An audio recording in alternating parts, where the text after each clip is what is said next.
Bien amigos, arrancamos una nueva edición de Finanzas Ilegales. Mi nombre es Alejandro Niquén y mi compañero el día de hoy no está festejando una fecha importante, así que desde acá un gran abrazo y también felicitarlos al grupo BNI Evolución que hoy día se ha lanzado. Hoy día amigos vamos a tener un programa muy interesante, vamos a conversar un poco sobre el uso de las centrales de riesgo, cómo nos beneficia usar una central de riesgo para fines como personas naturales y también como personas jurídicas.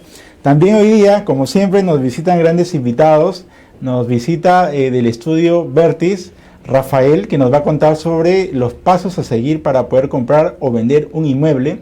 También nos visita Rosario Rodríguez, socia y gerente comercial de Genera, que nos va a hablar sobre la ruta del emprendedor.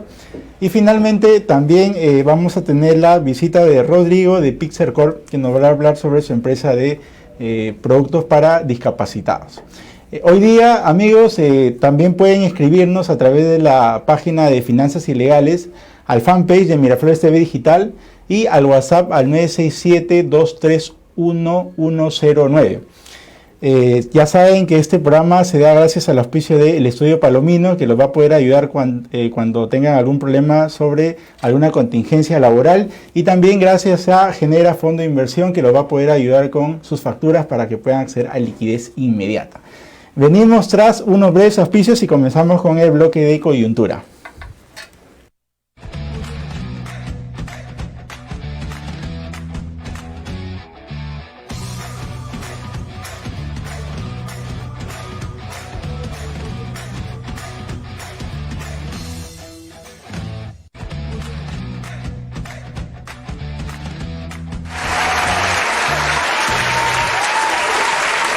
Bien, cuando nosotros accedemos a las centrales de riesgo, tenemos un abanico de oportunidades, ¿no? Y lo primero que nos va a ayudar a usar una central de riesgo es mirar nuestro comportamiento crediticio, nuestro comportamiento de pago.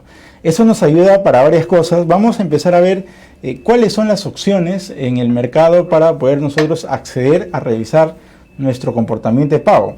Hay un cuadro que les voy a mostrar ahora que van a poder ver las centrales de riesgo que existen, las públicas y las privadas.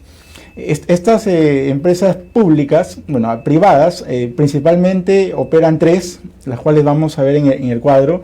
Una es Sentinel, la otra es Equifax, que antes era Infocor, y también otra buena central de riesgo es Spirian.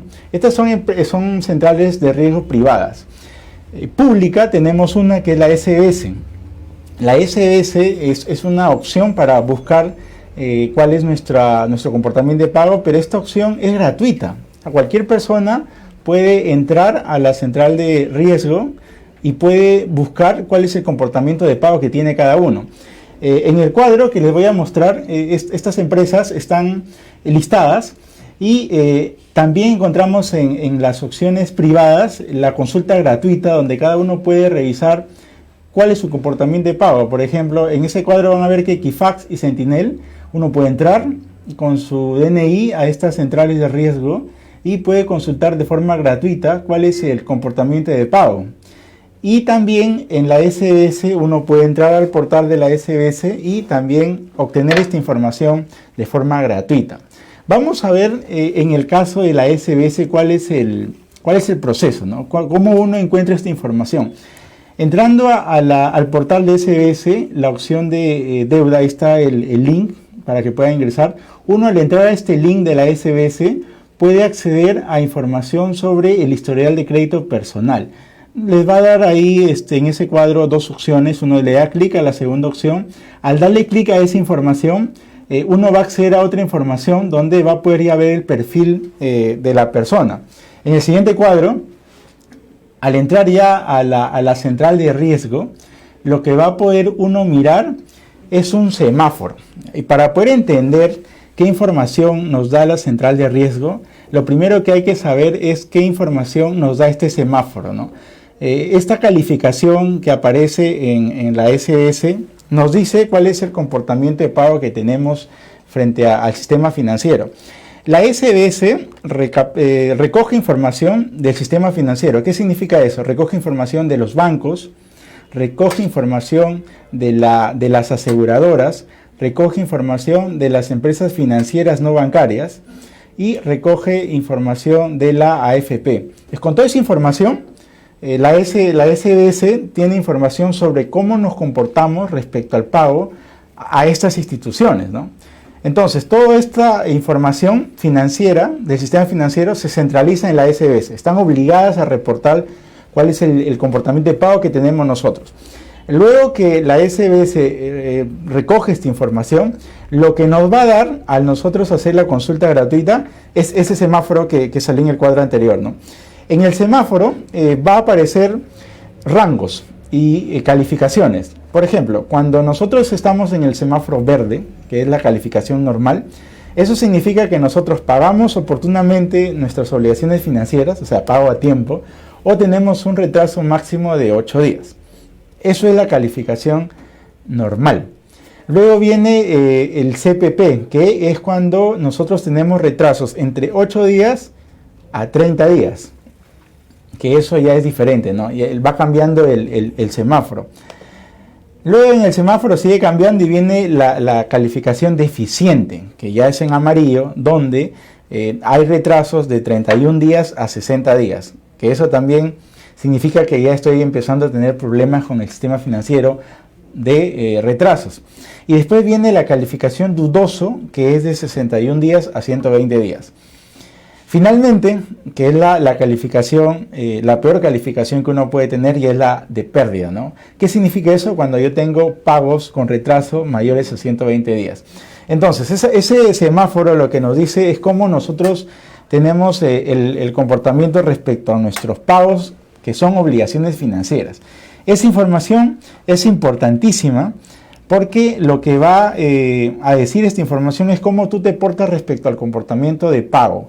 ¿Quiénes ven esta información? Si somos, por ejemplo, colaboradores y estamos postulando algún trabajo, el área de recursos humanos es muy probable que como filtro de información tenga la revisión de esta información. Entonces uno debe saber al menos cómo está en el sistema financiero, si está rojo, si está verde, si está amarillo, para poder corregir si tiene algún tema de impago, porque eso va a ser considerado cuando el empleador revise el currículum de la persona. También va a revisar el sistema financiero si tiene pagos retrasados o no.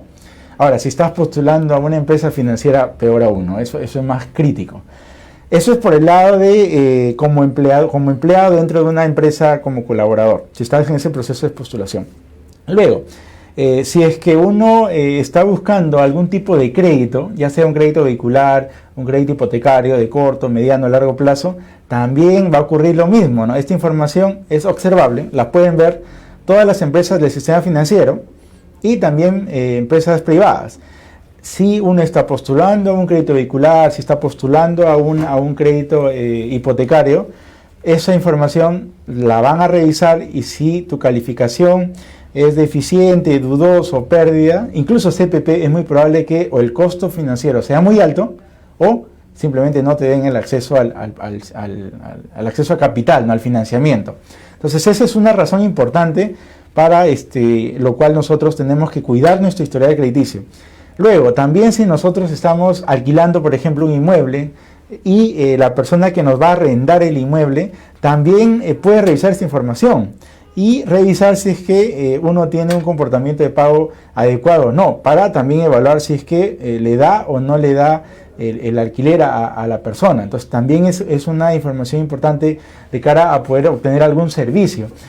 Con el sistema financiero, con productos también de los móviles, por ejemplo, a líneas de crédito, también revisan esta información para hacer el comportamiento de pago de la persona. Cuando uno entra a esta opción de la SBS, que es libre, va a poder ver un semáforo, que es lo que se ha mostrado, pero también va a poder ver otra información. ¿Qué es lo que va a poder ver adicionalmente en esta consulta de la SBS, que es gratuita? Va a poder revisar el detalle de la deuda. O sea, ¿qué significa eso? ¿Qué partidas o qué productos tiene la persona que actualmente utiliza? O sea, ¿cuál es el saldo de la deuda que tiene con las empresas financieras, bancarias? Y también va a poder ver las líneas de crédito que no utiliza. Eso es importante porque cuando una persona, por ejemplo, toma tarjetas de crédito, como por ejemplo Saga, Ripley, tarjeta O, el tener muchas tarjetas de crédito también no ayuda a que el perfil crediticio de la persona o el score o la nota de la persona sea muy buena. Es recomendable no tener más de 3 tarjetas de crédito. O sea, lo ideal es que tengas una si lo utilizas como una opción de gasto, ¿no? Pero si tienes 5, tienes 6, también no es saludable. En este detalle que te va a la SBS, te va a salir todas las tarjetas que tienes. Y eso es importante revisar porque a veces sacamos una tarjeta de crédito porque hay promociones y de ahí ya no lo usamos. Pero eso ya existe como una línea que te han habilitado. Entonces, si tienes varias tarjetas de crédito y no las utilizas, eso sí te resta puntos de cara a que puede revisarse como un sobreendeudamiento o porque quizás no estás usando tus tarjetas de la forma correcta. En esta vista de la SBS, que es gratuita, uno va a poder ver el detalle de la deuda, va a poder ver las líneas de crédito que utiliza y las que no utiliza. También va a poder revisar los costos y la calificación que hemos visto antes, ¿no? De normal, CPP, deficiente, dudoso o ya cuando se ha castigado la operación. Ahora, ese es por un lado. Finalmente, ¿cuáles son las recomendaciones? ¿Qué es lo que uno debe considerar y para qué es importante esta información? Primero, que uno debe cuidar su historial de pago, definitivamente. O sea, siempre cuidemos nuestro historial de pago porque eso es nuestra cara visible cuando buscamos el acceso al financiamiento. O sea, sí o sí van a revisar cuál es tu comportamiento de pago. Luego, bueno, hay que conocer el historial de pago. ¿Y eso qué significa? Una opción es la SBS, que es una opción libre, ¿no? Que uno puede acceder a través de ese link que he mostrado. Pero otra opción también es entrar a las empresas privadas que ofrecen el servicio de central de riesgo, que tiene información adicional. Lo vamos a tocar en otro espacio para ver qué información adicional tiene usar una central de riesgo privada, ¿no? Pero incluso en esas privadas uno tiene la opción de poder buscar cómo está el comportamiento de pago personal. Eso es importante, conocer y saber el pago, ya sea por una empresa privada o por una empresa pública como el SBS. Tercero, uno tiene que, si es que ya tiene algún problema de pago, regularizar los atrasos. Eso es muy importante. Siempre revisemos si tenemos algún retraso, tratar de regularizarlo, que eso no se quede no pagado, porque eso sí genera una reducción de la nota financiera que vamos a tener nosotros, ¿no? Y finalmente, que es lo más importante, el mirar esta información te va a permitir ordenar los gastos, ¿ya? Para ver si estamos excediendo quizás el uso de la línea de crédito, y también nos va a ordenar para ser más puntuales en los pagos, ¿no? Hoy día hemos revisado el uso de la central de riesgo para personas, ¿sí? Pero para personas jurídicas, para empresas, es también muy importante usar esta herramienta, incluso más, ¿no? Porque uno cuando tiene una empresa también tiene que evaluar el crédito que le va a dar a su cliente, tiene que evaluar la cantidad que le va a dar a su cliente y por eso es muy importante mirar las centrales de riesgo. Así que ya saben que no es algo de otro mundo, es fácil entrar a ver cómo es nuestro historial crediticio y sobre todo nos va a permitir abrir puertas para poder obtener acceso a capital, ¿no? Acceso a capital como personas, ¿no? O como personas jurídicas. Así es, amigos, así que ya saben, pueden entrar a ese link para que puedan revisar cómo está su historial de pago en las centrales de riesgo. Venimos tras unos breves auspicios y continuamos con el bloque de entrevistas.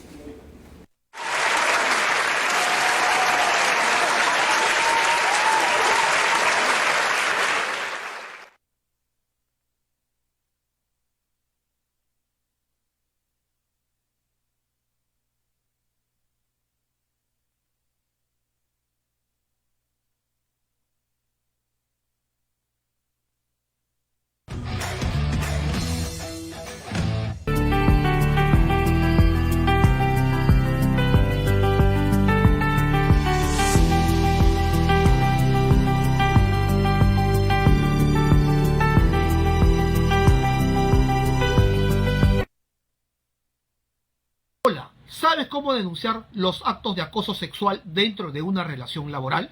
Soy Julio Palomino, abogado laboralista, y solucionaré todos tus problemas.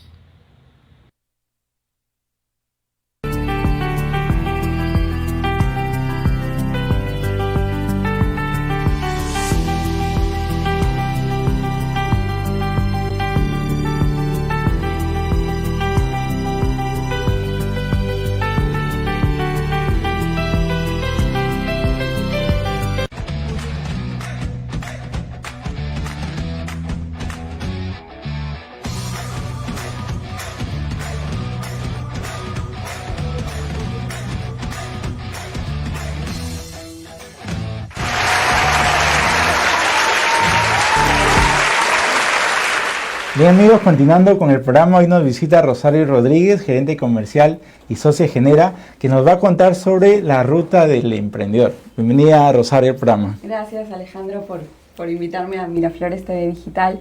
Y bueno, sí, la ruta del emprendedor un poco trata de ver cuál es la ruta que todos inician cuando van a emprender sus negocios, ¿no? Hay dos situaciones muy comunes, ¿no? La primera es cuando alguien tiene experiencia en lo que hace, ya sea una experiencia laboral o por su carrera, entonces decide emprender en base a ello. Y la otra es cuando la persona lo que hace es encontrar un nicho de mercado y es algo totalmente nuevo, ya sea la venta de un producto o el realizar un servicio. Y bueno, en este caso, de acuerdo a la experiencia que también tenemos en Genera, donde hacemos lo que es el financiamiento a empresas, vamos a hablar sobre el emprendedor que normalmente empieza con una experiencia ya laboral, ha tenido ha estado en el mundo dependiente y decidió emprender, ¿no? De hecho, una de las decisiones importantes de un emprendedor es la decisión, ¿no? Entonces, sí, lo vamos a ver desde cuando uno inicia una empresa o desde que está en ese proceso de tomar la decisión. Desde que uno inicia, o sea, en realidad uno puede iniciar, a veces hay historias donde hemos visto, ¿no? Que inicia en paralelo, todavía está trabajando. Ajá. Y en paralelo comienza a hacer pequeños trabajos para ver un poco cómo funciona, ¿no? Entonces, a partir de ahí ya despega y sale y se independiza totalmente, ¿no? Entonces, de hecho, la situación que tiene cada persona es totalmente distinta, pero el mundo laboral en el que ha estado le puede sumar mucho y debería estar atento a los conectores que pueda tener y pueda aprovechar por esta experiencia laboral que pueda tener, ¿no? Porque el camino puede ser un poco más fácil, entre comillas, de poder recoger un poco todo lo que ha podido construir en el espacio laboral antes de decidir emprender, ¿no? Exacto, y no solamente, o sea, no solamente a nivel de clientes, a nivel de la empresa donde puede estar laborando, sino a nivel de colaboradores. De repente, en un momento cuando tú estás laborando, no te cuestionas porque simplemente no necesitas ir a la parte, operativa, ¿no? O conectarte mucho con la parte operativa o con la parte de compras que ve el tema con proveedores. Pero cada una de esas áreas son relevantes a la hora que uno también realiza y emprende, ¿no? Entonces emprende su negocio. Entonces, o sea, que debería estar en el chip antes de emprender, estar mirando todo eso. Ser curioso, o sea, ser curioso, ir a hablar con las personas independientemente que sea un tema laboral que necesites en ese momento, tener relaciones y sembrar relaciones alrededor de en este tiempo, en estos años, para poder también un poco tener contactos y acudir a ellos cuando los necesites, ¿no? Eso es un... Y cuando uno decide emprender en algo que ya ha trabajado, ¿no? Porque hay dos casos, ¿no? Cuando emprendes en algo totalmente diferente a lo que has trabajado y cuando ya has trabajado en algo y emprendes en eso. ¿Qué recomiendas tú? En ese caso, bueno, lo que normalmente desconocen el emprendedor es cómo es que te trata el mercado. O sea, la empresa grande normalmente cuando te va a asignar, o el cliente al que vas a ir, cuando te va a asignar sobre todo un tema de servicio, te va a asignar pequeños trabajos. Entonces es ahí donde te van a comenzar a probar de alguna manera, ¿no? Entonces, dependiendo de la capacidad de respuesta que tú tengas con el equipo de trabajo que tengas y con el capital que hayas podido ahorrar en ese momento para emprender en tu negocio, vas a poder llegar a ser óptimo y tener éxito en el servicio que brindas, ¿no? Eso es en un inicio. Pero luego la empresa a la que le vendes, como pasa como que pasa el periodo de prueba y dice, ok, creo que hace bien su servicio, entonces puedes llegar a cerrar un contrato, pueden ampliarte digamos, los tipos de servicio según la especialidad que tú tengas. Entonces ahí el emprendedor le toca pues ver todo lo que necesita alrededor para poder seguir continuando con el servicio, ¿no? Yeah. Y cuando empieza y está haciendo estos trabajos y logra en algún momento prestarle servicio a una empresa grande, ¿cómo es el mercado en ese proceso, ¿no? Porque es diferente a que le prestes servicios a una empresa pequeña y cuando ocurre a una empresa grande, ¿es igual, es diferente? ¿Qué cambia? O sea, de hecho, hay un tema muy crítico y es la necesidad de capital, ¿no? O sea, y necesidad de capital para poder afrontar. Una empresa pequeña normalmente tiene unas condiciones mucho más flexibles de negociación y también la complejidad o el volumen de los servicios que te pide va a ser totalmente atomizado, ¿no? Va a ser algo pequeño, más pequeño. Un tamaño muy pequeño, pero cuando vas a una empresa grande, la empresa grande no está pensando si el proveedor tiene la capacidad para atender, no sé, un contrato anual y un volumen de servicio bastante grande, ¿no? Entonces ahí es donde el emprendedor sí le toca analizar y antes de firmar el contrato, decir qué es lo que tiene y cómo lo va a hacer, ¿no?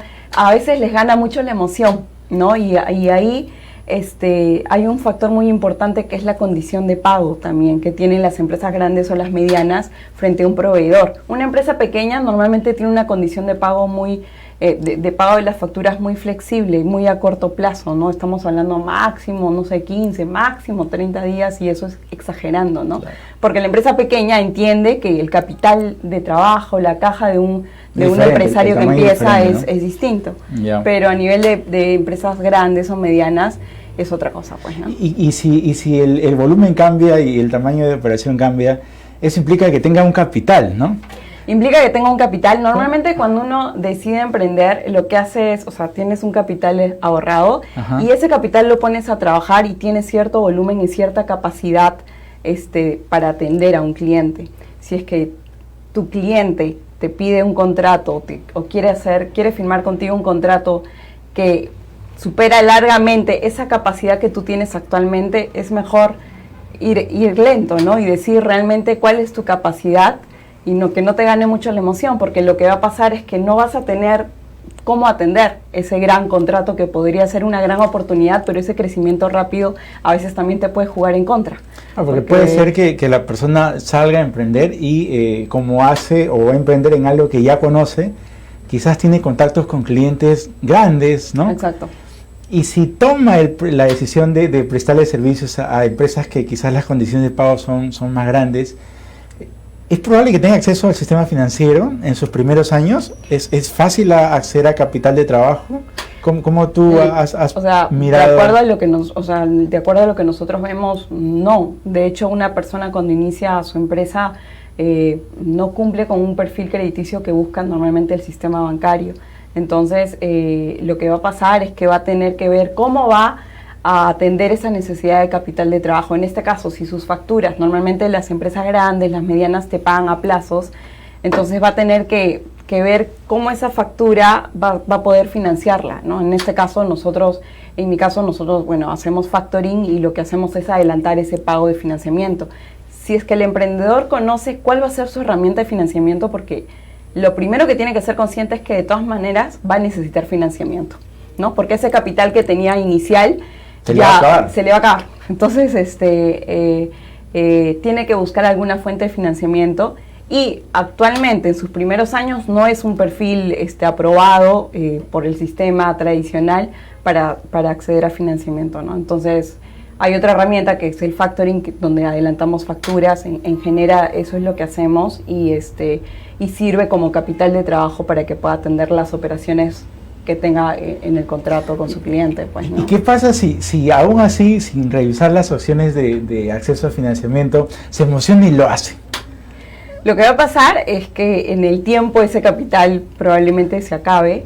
Si es que no tiene una fuente de financiamiento también, o sea, ese capital limitado se acabe y llegue a tener problemas de cumplimiento en principio del contrato. Ese contrato normalmente viene con penalidades, o sea, cae en riesgo el negocio. O sea, un emprendedor puede tener muchos errores, de hecho los va a tener y es normal porque es cuestión de aprendizaje, pero la idea es que no te cueste el negocio, ¿no? Y en muchos casos, a veces si es su único cliente y ha cerrado el contrato y es el único cliente al que atiende y ya tiene problemas de capital, lo que va a pasar es que no pueda seguir con el negocio y tenga que cerrar, ¿no? Que comúnmente lo hemos visto, ¿no? Claro, y a veces, y justo hablando de lo que hemos conversado en el bloque anterior, sí.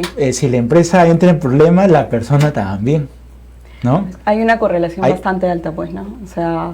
Y eso termina afectando en el perfil de la persona, o sea, queda con un score crediticio quizás no tan bueno, ¿no? Sí, y para iniciar otra empresa, que de hecho que un emprendedor va a hacer prueba y error y va a querer iniciar con otra razón social, esa historia toma un tiempo para que sea eliminada. O sea, no sé, las centrales, como hace un rato has hablado de las centrales, te dan información de hace 4 años, o sea, es información que va a perdurar 4 años, entonces el perfil crediticio es bastante crítico para poder avanzar, pues, ¿no? Y el acceso a opciones diferentes a capital de trabajo, ¿el emprendedor conoce? ¿Es un mercado que actualmente sí se conoce al empresario o todavía está en proceso de desarrollo? Está en una curva de aprendizaje, de hecho, en este caso el factoring, la ley se difundió y se dio en el 2015. En 2015-2016 un empresario todavía se cuestionaba, por ejemplo, qué es una factura negociable, lo sacaron, o sea, y la imprimían por requerimiento de SUNAT, pero sin saber esencialmente para qué podía servir. Ahorita hay muchos más mecanismos de difusión y acciones de difusión, ya sea de Produce, de la misma asociación de empresas de factoring, para que los empresarios entiendan que con sus facturas pueden acceder a esta herramienta, ¿no? Y pueden avanzar y cumplir con el tema de cubrir la necesidad de liquidez que tienen, ¿no? Cada vez más se está haciendo más conocida, pero de hecho en Lima creo que hay un gran avance. En provincias hay mucho trabajo todavía por hacer, pues, ¿no? ¿Y cuál es la diferencia de una factura, ¿no? Que se emite como un comprobante de pago a esta operación de factoring? ¿No cambia? ¿Es lo mismo? Porque hablamos de un título valor, ¿no? Sí. Y esa es la opción que tiene el empresario para poder acceder a liquidez, ¿no? ¿Son lo mismo, es diferente? De hecho, cuando tú tienes una venta, lo que todo el mundo tiene es una factura comercial y es un comprobante de pago, como tú lo dices. Cuando se da el factoring, o sea, cuando el empresario mediante el factoring decide adelantar su factura, lo que se hace, el proceso legal es que esta factura comercial se convierta en un título valor y legalmente definitivamente tenga otro peso también. Entonces, tiene un poder de negociación, de cobro, en principio, a la empresa a la que transfiere bastante distinto, ¿no? Y el título valor tiene un mérito ejecutivo legal, ¿no? Entonces, esto hace que la herramienta sea bastante sólida y le ayuda al empresario. ¿Por qué? Porque puede, mediante este proceso, puede adelantar el cobro de sus facturas. Ya. ¿Y tú qué recomiendas al emprendedor que está en ese proceso de empezar a tomar servicios a otro volumen, a otra escala y quiere acceder a liquidez? Claro, en principio es si tiene clientes a los cuales va a apuntar por un tema de cartera y porque quiere crecer, es un poco, que ese es otro tema, es un poco medir cuál es el capital de trabajo que va a necesitar cubrir, ¿no? Entonces, ¿cuál es el capital de trabajo que le va a permitir continuar con sus operaciones y atenderlas? ¿Y cómo va a cubrir ese capital de trabajo? O sea, si yo en mi negocio mensualmente voy a necesitar 50.000 soles para operar y atender a mi cartera de clientes, ok, ¿cómo voy a conseguir los 50.000 soles? ¿Puedo acceder a un crédito capital de trabajo? Sí, no. ¿Tengo el perfil para accederlo? Si estoy en los primeros años, probablemente no. Entonces, la segunda opción es, por ejemplo, el factoring. Si entro en factoring, lo primero que voy a hacer es, que evalúen en mis clientes y con eso voy a ganar bastante tranquilidad, independientemente que use o no la herramienta, en este caso de financiamiento de facturas, voy a poder saber que si en algún momento lo necesito, mis clientes ya están aprobados y puedo financiarme de mis facturas. Entonces, eso hace que también tus decisiones de cerrar un contrato, aceptar un cliente, te dejen fácil, un poco, ¿no? más tranquilo, pues, sobre todo, más ¿no? tranquilo, que es algo que importante, buscamos. muy importante. Yo te invito, Rosario, a que les comentes a nuestros amigos de Finanzas Legales y Miraflores TV Digital cómo pueden ubicar información sobre Genera para que puedan tener esta herramienta, ¿no?, de liquidez. Sí, nos pueden ubicar en grupogenera.pe, que es la web. En el Facebook estamos como Genera Fondo de Inversión de Factoring y esos son los canales principales por los que podemos estar. Genial, ya saben, amigos de Finanzas Legales, una herramienta para poder ayudarlos con su liquidez es el factoring. Venimos tras unos breves auspicios. Fue Rosario Rodríguez, gerente comercial y socia de Genera. Gracias.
¿Sabes cómo denunciar los actos de acoso sexual dentro de una relación laboral? Soy Julio Palomino, abogado laboralista, y solucionaré todos tus problemas.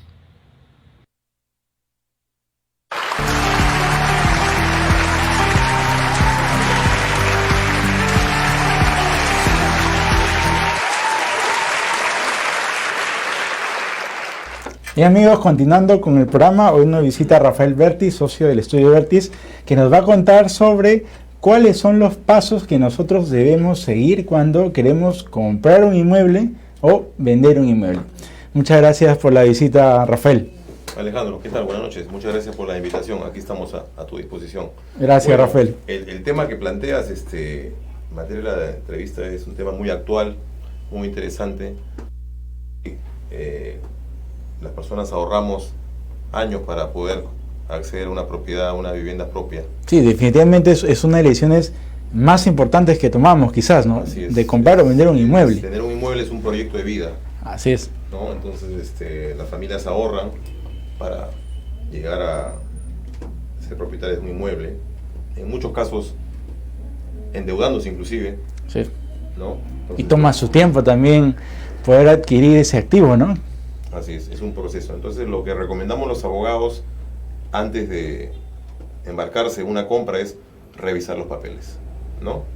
Hacemos lo que se llama técnicamente un estudio de títulos, ya sea un inmueble que ya existe, que ya está construido, un inmueble antiguo, o ya sea un proyecto inmobiliario, ¿no? Ya. Que es lo que está más ahora, ¿no?, en boga, que es adquirir un inmueble que todavía no existe y que va a estar ubicado en un piso X que todavía no existe.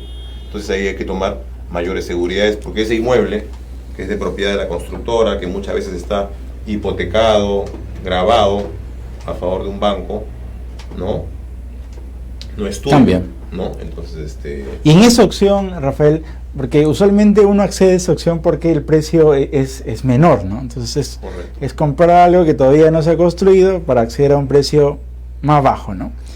¿Qué es lo que uno tiene que buscar desde el principio? ¿Qué es lo que tiene que revisar? Claro, después de haber... O sea, si ya tomé la decisión de ya, después, quiero comprar ese si proyecto, ya ese mueble. ubiqué la zona que me gusta, el modelo que me gusta, el área, ¿no? Dice mi presupuesto, dice mi presupuesto. ¿no? El ticket es el, ¿no? Ajá. Se dobla mi presupuesto. Lo primero que hay que hacer es revisar la documentación, ¿no? ¿Y a quién le pedimos esa Antes que documentación? nada, hay un punto que es muy importante, que no es tanto un tema legal, es el tema de las referencias. Ok. Como en todo, hay que ver las referencias, ver los antecedentes de esa inmobiliaria, si ha hecho otros proyectos en la ciudad, y eso dice mucho también, las referencias, quién está detrás de ese proyecto. O sea, hay que revisar en Google, ¿no? Claro. ¿Quién es el que está Así construyendo? es. El que uno ve afuera. ¿Quién está vendiendo? ¿Quién está vendiendo? ¿Quién es el promotor? Y hacer la consulta en Indecopi, porque En eso es Indecopi. muy importante, Ujú. porque Indecopi tiene un registro de las inmobiliarias, promotoras, constructoras que tienen incumplimientos en entregas, ¿no? Incumplimientos de plazo. Ese es muy importante. Si tú vas a Indecopi y verificas que la constructora Pepito tiene 500 denuncias, ¿no?, por incumplimiento en los plazos de entrega del departamento, no le vas a comprar ni hablar, Claro. ¿no? Y hay empresas que sí tienen no tienen malos antecedentes, entonces, ¿no? Ese es un primer punto, buscar las referencias. Y cuando uno va a hacer esta compra, uno no sabe quién es el promotor, el constructor, o sabe esa información desde el inicio. Claro, la información que te dan en la caseta es básicamente una información comercial. Correcto, exactamente. ¿No? Entonces, por eso es que tú, cuando ya identificaste el departamento adecuado, la casa adecuada, Ya. tienes que ir y consultar con un abogado, ¿no? Siempre. De tu confianza. Ok. No tiene que ser el estudio Vertis Briolo, ¿no? Puede ser un familiar, un amigo, pero hay que consultar con un abogado. Ya. ¿No? Para que lo acompañe en la compra. Así, para en que ese proceso. primero verifique si el terreno es de propiedad de la constructora, Ok. ¿no? Para que verifique si ese terreno tiene hipotecas, gravámenes, ¿no es cierto? Para que verifique quién es la vendedora, ¿no? ¿Quién va a firmar el contrato? Que es Si inmobiliaria. Claro, ¿no? Correcto. Claro. Muchas veces es la que te vende la misma inmobiliaria, muchas veces te vende una promotora que contrata una constructora. Entonces hay que verificar si la persona que va a firmar el contrato es el representante legal. Entonces ese es todo un tema ya legal que hay que revisar, ¿no? Para que tu compra sea válida y no tengas ningún problema después. Lo más seguro es comprar bajo el paraguas del banco. Es muy importante cuando ¿Qué significa eso? cuando un banco interviene, Ajá. cuando la operación, el proyecto está estructurado por un banco, o hay un banco que respalda la operación, que financia al constructor, Ok. ese es un respaldo para ti. ¿Y por qué es diferente? ¿Cuál es la ventaja que uno tendría? Porque el banco que te financia a ti, Sí. que muchas veces financia también Al al constructor. constructor, no quiere perder. ¿No? El banco, su O sea, negocio va a es estar prestar revisando y la recuperar. ejecución. Entonces el banco más que nadie quiere que ese proyecto sea viable. Y va a hacer todo lo posible porque se ejecute y va a tomar todas sus garantías. Entonces tú como que te cuelgas del banco, de la seguridad del banco tú te cuelgas. Ah, ok. ¿No? Ya. Es más, tú muchas veces compras al crédito y vas a ir pagando en 15, 20, 30 años. Entonces el banco lo que va a hacer es garantizar que esa edificación se vaya realizando en los tiempos estipulados. Y según eso va a ir desembolsando. Ok. O sea, en ese tipo de compras no hay riesgo de que no se termine de construir.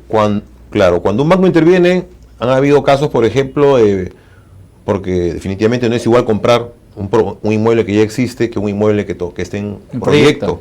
Han habido casos que se han caído proyectos y el banco ha terminado de ejecutar el proyecto.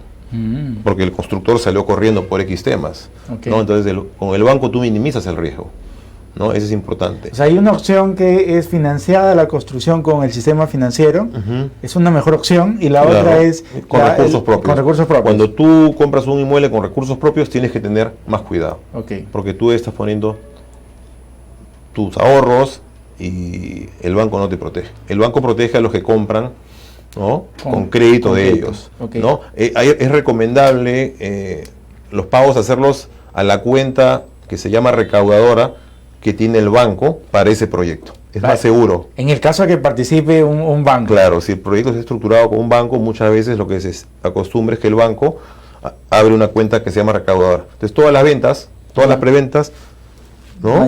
Los pagos, entonces eso es algo más seguro. Seguro, ¿no? Y en el caso, ya un caso es donde voy a comprar un inmueble que está siendo financiado por el banco, caso 1.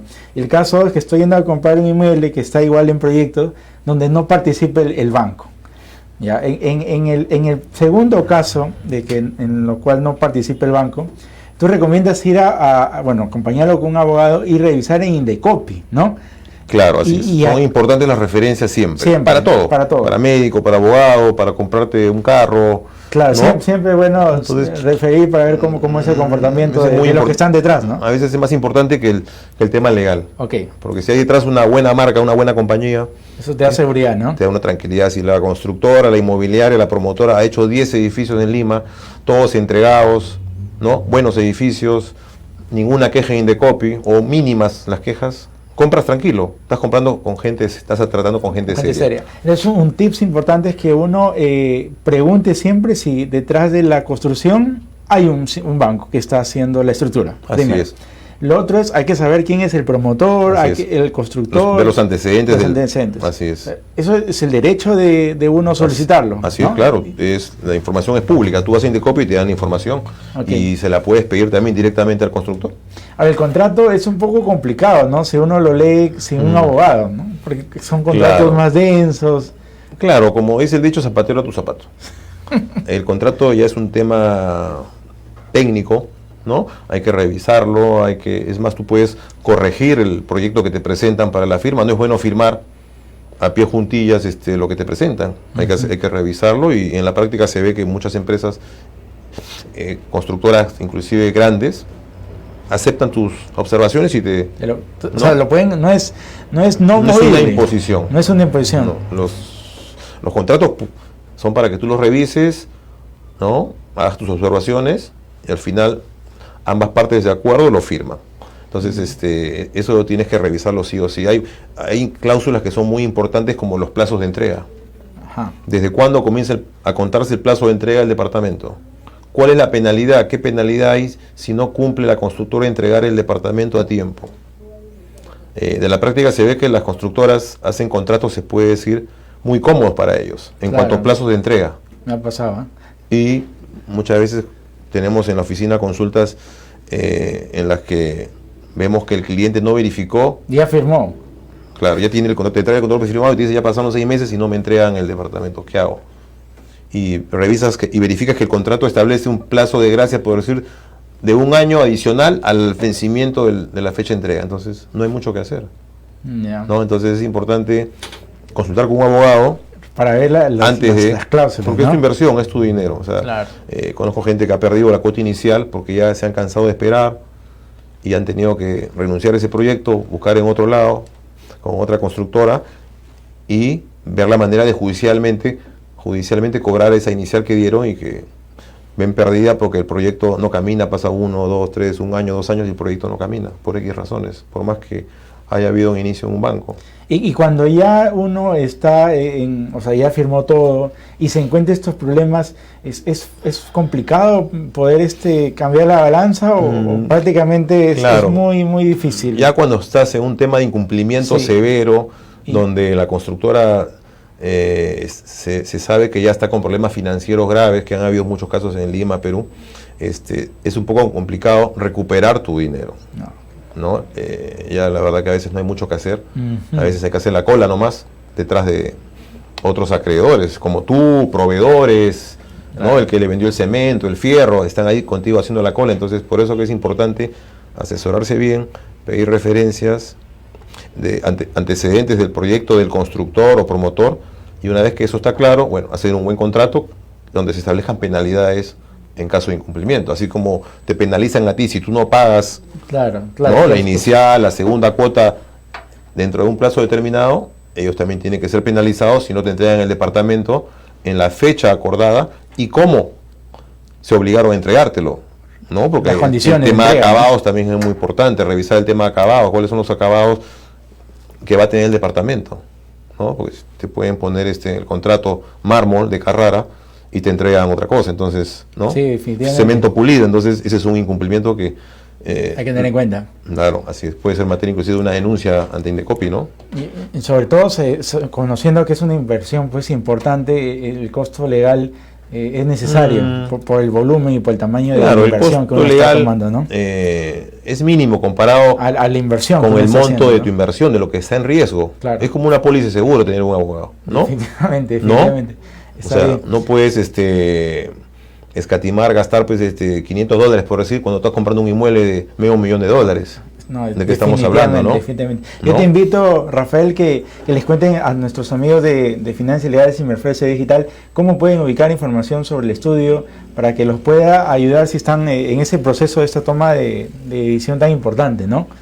¿Cómo pueden encontrar información sobre la empresa, la web o Claro, Alejandro, números? sí, gracias por la oportunidad. Bueno, nos pueden llamar directamente al celular. Yo tengo como celular el 956-996399 o escribirnos al correo rvertis@estudiovertis.com, ¿no? Perfecto. La web también está a su disposición, que es www.estudiovertis.com. Con el celular pueden también contactarnos por WhatsApp y nada, estamos a su disposición, pero Perfecto, muchas gracias, Rafael. no, a ti por la invitación y espero verte prontamente nuevamente acá en el estudio. De todas maneras. Fue Rafael Berti, socio del Estudio Berti. Ya saben, amigos, cuando están tomando una decisión tan importante, siempre revisar con un abogado para que los pueda acompañar en este proceso. Continuamos con la siguiente entrevista después de unos breves auspicios. Gracias.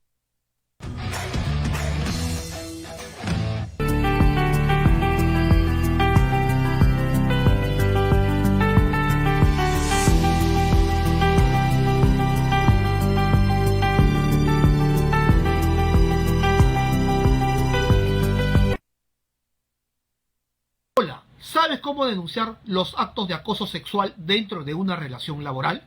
Soy Julio Palomino, abogado laboralista, y solucionaré todos tus problemas.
Bien, amigos, continuando con el programa, hoy nos visita Ricardo Rodríguez, cofundador y director de Pixel Corp, una empresa dedicada a tecnología inclusiva para personas con discapacidad. Bienvenido, Ricardo. Alejandro, un gusto, muchas gracias por la invitación y un saludo para todos los amigos que nos están viendo ahorita. Cuéntame sobre Pixel Corp, sobre el modelo de negocio, Ricardo. Bueno, te comento, en Pixel lo que nosotros hacemos es crear un poco tecnologías, pero para personas que han estado mucho tiempo desatendidas en esta sociedad. Estoy hablando de las personas con discapacidad. En esa línea nosotros hemos creado como primer dispositivo prótesis de extremidades superiores para brazo, mano, antebrazo, que le ayudan a las personas a potenciar las habilidades que ellos tienen. Por ejemplo, les permiten volver a coger cosas, objetos, trasladarlos, y esto acompañado de un programa psicológico, ¿no? Entonces, todo este paquete, se podría decir, incurre en lo que es nuestro modelo de negocios. Nosotros trabajamos básicamente un seguimiento durante la fabricación de la prótesis y posterior a la entrega de la prótesis, que es básicamente lo que más nos ayuda para poder conectar con cada uno de nuestros usuarios. ¿Qué línea de negocios tiene Pixel Corp? Bueno, nosotros somos una empresa social. Como primer punto es que nuestros precios están muy por debajo de los precios de la ortopedia tradicional. Y dentro de los modelos que nosotros tenemos, buscamos que de alguna u otra forma la prótesis llegue finalmente a los que la necesitan. Entonces, tenemos el modelo de compra directa para las personas que definitivamente pueden pagar el dispositivo, digamos, por el bajo costo. ¿Personas naturales solamente o también personas jurídicas? ¿Solo personas naturales? Personas naturales, y en otro punto, justamente en otra parte de nuestro modelo, entran las personas jurídicas. Y ese es el que te iba a comentar. Existe nuestro programa PANDA, el programa de asistencia para niños con diferencias anatómicas. En este programa nosotros hacemos una evaluación socioeconómica a los niños y vemos si es que requieren una ayuda para poder adquirir el dispositivo. Entonces, si es positivo, esta ayuda empieza en una plataforma de crowdfunding, pero también con personas jurídicas como empresas que quizás están muy interesadas y tienen el ADN inclusivo dentro de su pensar. Entonces, estas empresas pueden aportar a los casos de PANDA, ¿no? Y los otros modelos son el crédito Pixel, que es un modelo en el cual nosotros dividimos prácticamente el costo del dispositivo en 6, 12 o 18 cuotas con un interés muy bajo. Lo importante para nosotros es que finalmente la persona que necesita la prótesis la tenga. Ok. ¿Y ustedes compran estas prótesis o ustedes también las trabajan, las producen acá? Ese es justamente nuestro gran valor diferenciador, porque a diferencia de lo que son las ortopedias tradicionales, nosotros somos fabricantes de las prótesis.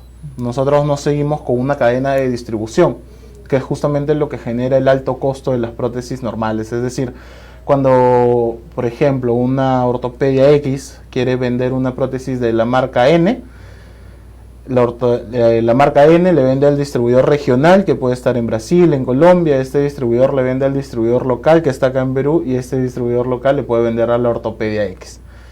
Te imaginarás que la marginación en cada parte va incrementando el precio.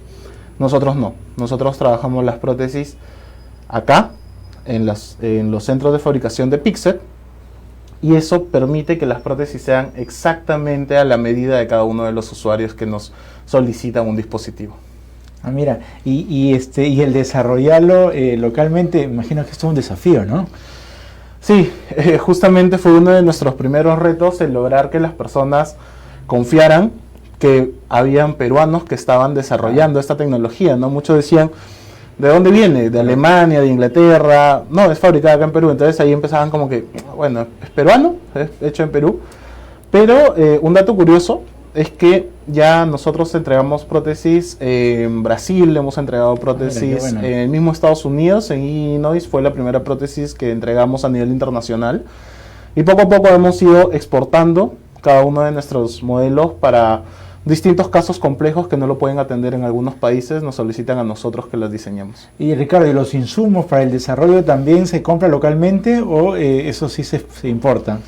Tenemos ya proveedores acá con insumos que son los que nosotros usamos. Nosotros usamos básicamente el ácido poliláctico, más conocido como PLA, para impresión 3D, que es un plástico que, a diferencia del plástico tradicional, tiene cero contenido de petróleo. Estamos hablando de un plástico que está hecho incluso con materiales vegetales, no como el maíz. Lo que permite que, primero, no hayan contraindicaciones alérgicas para el uso diario de las personas. Y segundo, bueno, un impacto de huella de carbono cero en los materiales que nosotros usamos. ¿Y cómo saber, como usuario de alguna prótesis, que el producto es el adecuado, es el correcto, el que tiene las especificaciones? ¿Qué tips debe conocer una persona que está a punto de comprar una prótesis? Lo primero es que, por lo general, estas personas vienen asesoradas por algún profesional médico. Entonces, primero, invitarlos a conocer un poco sobre las prótesis que nosotros hacemos, porque en verdad son muy disruptivas en comparación a las tradicionales. Las tradicionales muchas veces son estéticas, y las que son funcionales, por ejemplo, las de Garfio, ¿no? Las que son como una pinza, necesitan que se hagan algunas amputaciones adicionales, quizás a la situación ya de la persona. Entonces, muchas veces los médicos, con esa finalidad, lo que dicen es: oye, necesitamos amputar un poco más para que puedas usar una prótesis. Nosotros estamos totalmente en contra de eso y estamos empezando campañas en distintas instituciones médicas, como hospitales, clínicas. Entonces, lo primero es una asesoría médica y luego consultarnos a nosotros, porque nosotros también tenemos especialistas médicos que asesoran. Entonces, y eso está incluido dentro. O sea, por ejemplo, si viene una familia cuyo niño ha nacido con alguna diferencia anatómica y, no sé, digamos, tiene 3 años, nosotros le vamos a asesorar cuál es el dispositivo que puede usar en esta edad y a partir de qué edad puede usar quizás un dispositivo diferente, ¿no? Y incluso el asesor médico les va a indicar por qué quizás es que el niño nace con esta diferencia anatómica, porque muchas veces los padres entran en una ida y vuelta de opiniones, quizás culpas, ¿no? Quizás bueno, esto pasó, no sabemos por qué, queremos entenderlo, ¿no? Entonces, es muy importante la consulta médica. Siempre. Y por eso es que nosotros la ofrecemos también dentro de lo que nosotros brindamos. Sí. Tú has dicho algo bien importante, no es que nosotros nos adaptemos al dispositivo, es que el dispositivo totalmente se adapte a nosotros, ¿no? Sí, muchas veces las ortopedias tradicionales te dicen, bueno, te digo más o menos cómo se hace. En la ortopedia tradicional te toman 3 medidas. Y en base a esas 3 medidas te dicen: ok, tú eres talla tal. Te llega la prótesis después de unos 200 días, o sea, casi un año. Y si engordaste, bajaste de peso, es un problema tuyo, porque te dicen: bueno, esta es tu prótesis y el problema es tuyo. Nosotros no, nosotros, para empezar, nuestro tiempo de entrega es mucho más corto, son 7 días. ¿7 días? 7 días. Oh. ¿Y el promedio cuál es? O sea, es más, me imagino. El promedio de las tradicionales es de un cercano de 180 días. Wow. Entre los 45 días como mínimo, pero el promedio es de unos 180 días, pudiendo llegar hasta 270 días. Yeah. Nosotros lo hacemos en 7 días, cada uno de nuestros dispositivos. Y lo que te iba a decir es esto: o sea, nosotros trabajamos exactamente la medida del usuario. Si es que el usuario necesita incluso una modificación, una adaptación, porque quizás subió de peso, bajó de peso, nosotros mismos la hacemos dentro del paquete. Y Ricardo, ¿y cuándo nació la empresa? ¿Y cómo así decidieron emprender este proyecto? Bueno, Pixet nace hace ya casi 4 años, en Piura. ¿En Piura? Somos una empresa piurana, de fundadores piuranos, y nace básicamente porque los 2 fundadores son, bueno, la cofundadora es mi esposa, y los 2 tenemos en nuestras familias personas con discapacidad. Yo personalmente tuve un tío que era una persona con discapacidad física y cognitiva, y con mi tío no solamente entendí lo que era la discapacidad, sino que también entendí cuál era la falta de respeto, por decirlo incluso de alguna forma, y cuál era la indiferencia de la población hacia la discapacidad. Me di cuenta que las personas no están muy informadas sobre la discapacidad, porque es más, ni a ti ni a mí creo que nos han enseñado lo que es discapacidad en el colegio. Lo hemos entendido porque papá o mamá o alguien nos ha explicado, o lo hemos visto o lo hemos vivido con algún familiar. Entonces es un concepto muy social, es un concepto que tú entiendes por entorno. Y vimos eso y dijimos: oye, ¿pero qué ayudas hay para las personas con discapacidad? Y vimos que había muy pocas. Entonces, yo personalmente, como ingeniero mecánico, Seguí una maestría para poder mejorar un poco estos conceptos y ya después con esa seguridad técnica pudimos darle el empujón para que... Okay, qué bueno, porque también se puede hacer eso en el Perú, ¿no? También podemos desarrollar esa tecnología y sobre todo cuidando a la persona que al final va a recibir pues este dispositivo, ¿no? Totalmente, para nosotros lo más importante siempre es la persona. Más allá del dispositivo, nosotros mismos decimos, el dispositivo es la excusa perfecta para poder empoderar aún más a la persona que acude a nosotros. Y con eso es que nosotros buscamos siempre que la persona se vea mucho más favorecida de la forma en que llegó a Pixel y forme parte de nuestra familia Pixel. Qué bueno. Yo los felicito, Ricardo. Cuéntanos para los seguidores de la página de Miraflores Digital y Finanzas Legales y en general, ¿no? ¿Cómo podemos ubicar información sobre la empresa, la web, redes? Bueno, en redes sociales estamos en Instagram, Twitter y Facebook. Nos encuentran como Pixel Corp, es P-I-X-E-D, y bueno, Corp de corporación. Y también nos pueden encontrar en el 995-778-729 o al correo contacto@pixelcorp.com. Nosotros Genial. Y cualquiera de nuestros asesores va a estar encantados de brindarles toda la información y acercarlos a ser un miembro más de nuestra familia Pixel. Muchas gracias, Ricardo, por la visita. Gracias a ti por la invitación. Muchas gracias. Fue Ricardo Rodríguez, cofundador y director de Pixel Corp. Así es, amigos, así que concluimos el programa de hoy día. Gracias por seguirnos y nos vemos en la siguiente edición. Chao, chao.